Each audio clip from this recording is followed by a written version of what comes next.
So we can go ahead with the next talk by Dr. Rishi Swarup. We have heard all the speakers talk about the big bubble DALC and the manual DALC, and Rishi is going to tell us what do you do when your patient is not happy and what are the refractive corrections that you can do after DALC. Rishi. Thank you, Dr. Fogla, and thank you, Dr. Chitra, for involving me in this wonderful webinar. I think the lineup is fabulous and the topics are superb. So the topic given to me was refractive surgery after DALC, and I'll try and cover the what, when, and how of this topic. Can you be louder, Rishi? Yeah. Okay, 1 second. Just 1 second, I'll just.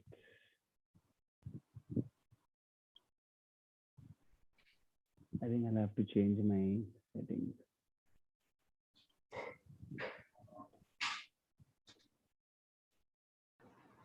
That better? Yes, yes. Yeah. So I'll just try and cover the different aspects of refractive surgery after DALC. So when would one think about doing a refractive surgery after doing a deep lamellar keratoplasty? Basically, you're doing this as a procedure to correct a significant residual error, which may be left behind after you have taken out all the sutures, right? You must make sure there are no sutures left and at least 3 months gap after all sutures are out so that the corneal shape has stabilized. And it's only at this stage that you can think of doing a surgical procedure to correct any residual error. If there is a lot of irregular astigmatism, which is precluding a good best spectacle corrected visual acuity, again, that would be an indication to do it. But one must make sure that the wound is completely healed and there's no edema anywhere in the graft or at the graft close junction, because if there is, then your outcome is going to be unpredictable. The surface should be healthy so that you have a good refractive assessment. Otherwise, you may end up doing a wrong correction. Plus, you may have problems with the healing post-operatively. And of course, if you're going to do a corneal refractive surgery, you must have an adequate thickness and appropriate preoperative parameters have to be there. If you're thinking of a phakic IOL, you should have anterior chamber depth, which is adequate to put the lens in. So those parameters, of course, have to be satisfied before you proceed with any surgery. So that's about the when. What? So what will you do when you want to think about a refractive surgery? Of course, the most common refractive surgery is corneal refractive surgery. Traditionally, we like to do LASIK, but I think in post-keratoplasty situations, that's probably not the best option. At least I don't like to do LASIK in my post-DALC eyes. Surface ablation is my procedure of choice, and we'll cover that later. Of course, earlier we were doing a lot of astigmatic keratotomies for high cylinders after DALC and even penetrating keratoplasty. Some people still do that. I prefer to do a laser-based approach. Phakic IOLs are again a fabulous option for, especially for those who are not suitable for a corneal procedure. And of course, you can do a refractive lens exchange or even a refractive cataract surgery once you have a cataract in place. So how do you go about selecting the different procedures for different patients? So this is the way I select. If it's a low or a moderate refractive error and there is a component of irregular astigmatism, then I would like to do a surface ablation. And my choice is a topography guided transepithelial PRK with the use of mitomycin C. Some people also like to use wavefront guided procedures. If it is a moderate refractive error and a fairly large graft, so then you could consider going for a LASIK, or a phakic IOL also. And of course, if it's a high cylinder, you could consider a relaxing incision like an astigmatic or acute keratotomy. High refractive error with a good best corrected visual acuity, you can also consider a phakic IOL or a refractive lens exchange. If there is a component of irregularity in your topography, you could regularize the cornea by doing a topography guided PRK earlier and then go for a lens-based procedure. And if you have a cataract or any lens changes, then obviously the choice of procedure is a refractive cataract surgery. Again here, if the cornea is having some irregularity, you can regularize the cornea with the surface ablation and then go ahead and treat the refractive error with a lens-based procedure. So in my practice, essentially, it's these two that I do mostly, and I'll be covering the others briefly, and I'll stick to the ones that I do more. So what are the objectives when you're doing a refractive surgery after a DALC? Of course, any refractive surgery, we think we want to do get an emmetropic error, you may want to do that. Of course, we want to improve the uncorrected and the best spectacle corrected visual acuity and improve the quality of vision. Unlike in a normal refractive surgery, I think in a post keratoplasty scenario, we must not be targeting emmetropia. Of course, we want to reduce the refractive error, but essentially what we want to do is improve the spectacle corrected vision and the quality of vision mainly, so that the patient ultimately is able to see better. And of course, we also want to improve the uncorrected visual acuity, which will happen automatically. So the most common refractive surgery that I do in these eyes is a surface ablation. And the procedure of choice in my hands is the transepithelial PRK, which is topography guided. And of course, in all cases, I use mitomycin C. Basic principle is any case which has had some corneal procedure, you must use mitomycin C, otherwise the chance of haze is higher. Transepithelial ablation, why? Because the epithelium is the best masking agent. It fills up all the irregularities, all the troughs on the corneal surface are made smooth by the epithelium. And if you remove the epithelium and then ablate, you're losing that advantage that the epithelium has given you. So it's the perfect masking agent, and don't lose it when you're doing any irregular cornea, not just a post-graft eye. The topography guided ablation, because that's where all your irregularity is lying. So if you're trying to do a whole wavefront guided ablation, essentially you're treating the whole wavefront, but most of that wavefront aberration is coming from the cornea itself. So topography guided makes most sense if you have the right platform for it. Surface ablation, again, is much preferred over a LASIK, because when you make a flap through a graft post junction, you can have flap tears, you can have buttonholes, and these may be flat or steep cornea, so you can end up with free caps, etc. So all those problems can be avoided. Interface problems can be avoided if there's no flap, which are more common in post-graft eyes. Of course, we have to use mitomycin C to prevent haze and maintain the graft clarity. A single step transepithelial PRK is better than a two-step, because it is a smooth process without a gap between the two, so the cornea will not get dehydrated. Also, the epithelial defect is as small as the ablation zone, so it heals much faster and patient is more comfortable post-op. The procedure should be performed at least 3 months after any sutures are all out. The optic zone size is limited by the graft diameter and the centration of the graft. So if you have a decentered graft, then your optic zone will tend to cross the graft versus junction. So you will have to choose it appropriately.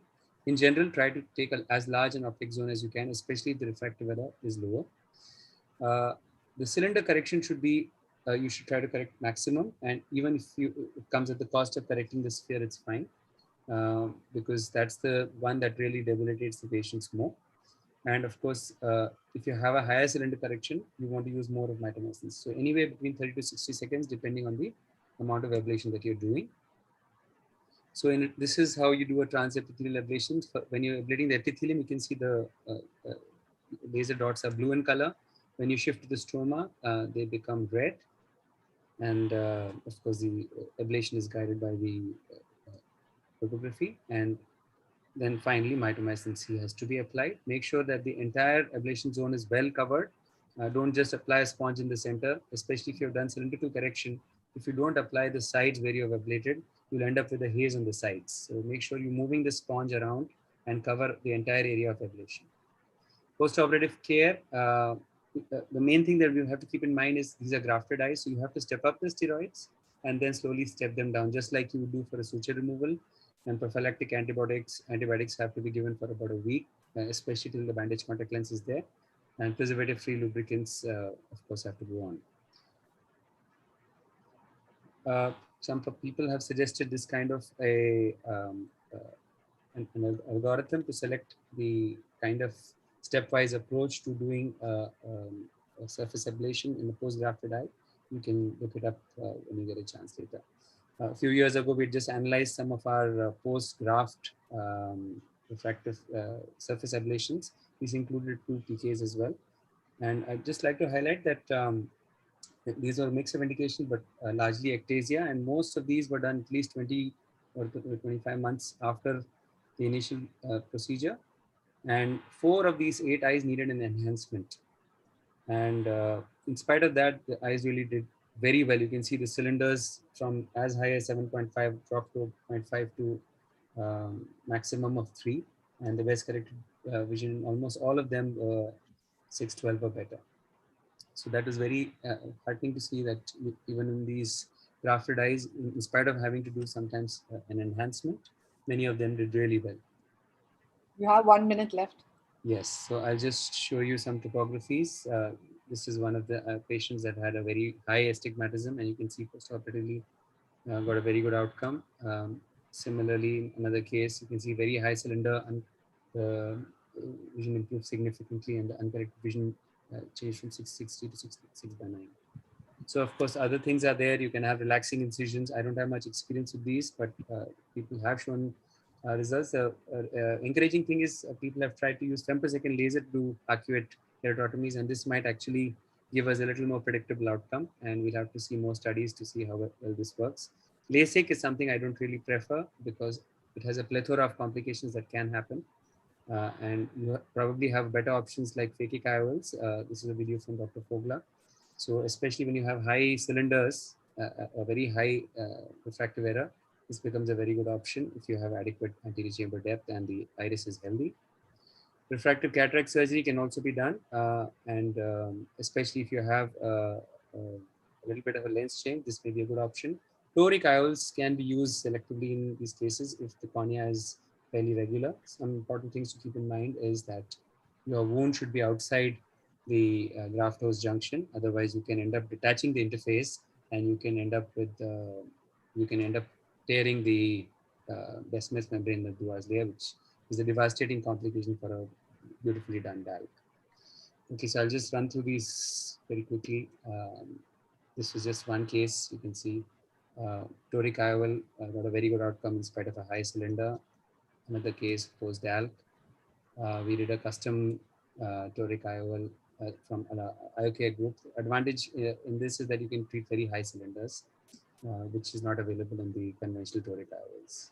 And this is just one video I'd like to show in which I'd like to show you introducing the phaco probe. I didn't realize I introduced it in the interface because the clear corneal incision was, the entry was a little forceful. I should have been careful. And you can see I'm trying to take the cortex, nothing's coming. And that should have warned me, but this is the first time I did this.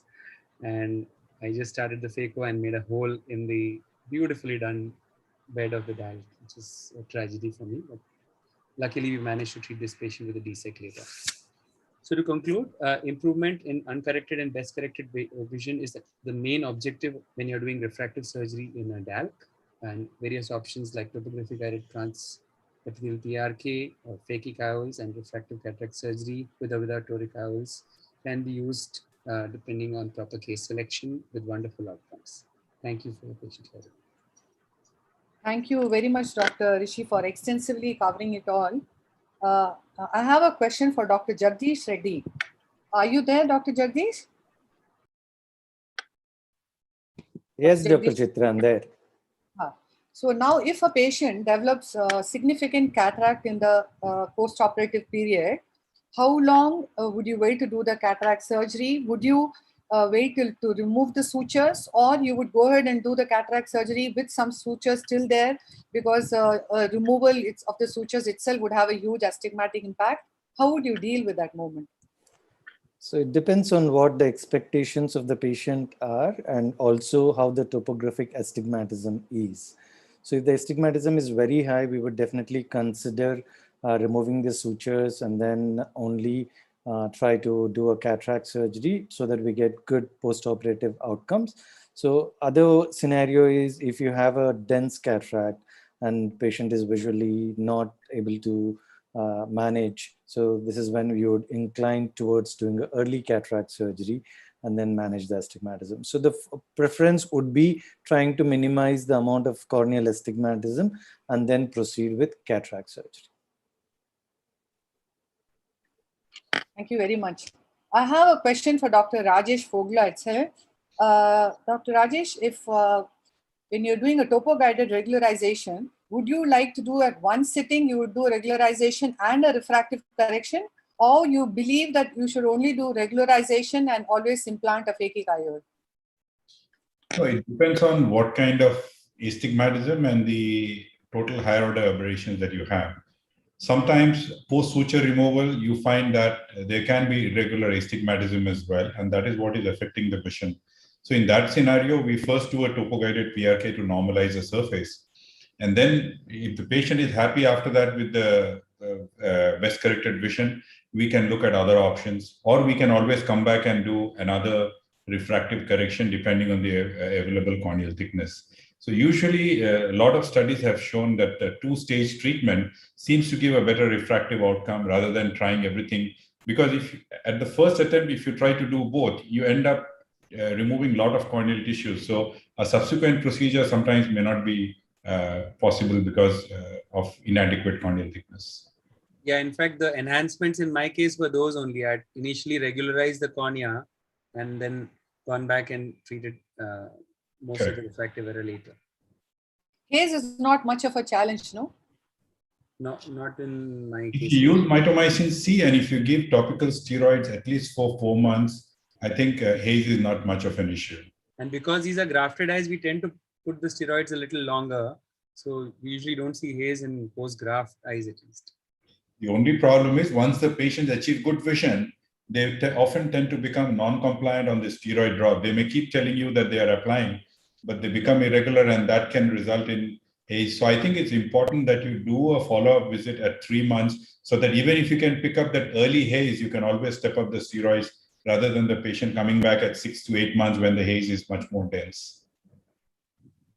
I think Thank you. all these post-DALK and post-keratoplasty patients, I'm very fond of contact lenses for these patient or rehabilitation, because most patients would be assessed on a contact lens. So if you look into keratoconus patients, and they adapt to a contact lenses post-surgery very well also. And with the newer designs of contact lenses, their outcomes are very good. And I think that would be another option for these patients to have a good visual recovery in these cases. I practice contact lenses more often, rarely think of doing a laser treatment for these patients, because sometimes to predict the outcome is also very difficult, and you can create another surface problem for these patients.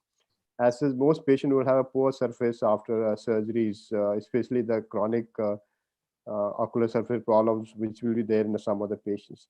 The contact lens should be a good option and should be kept in an armamentarium for these patients. Thank you, Dr.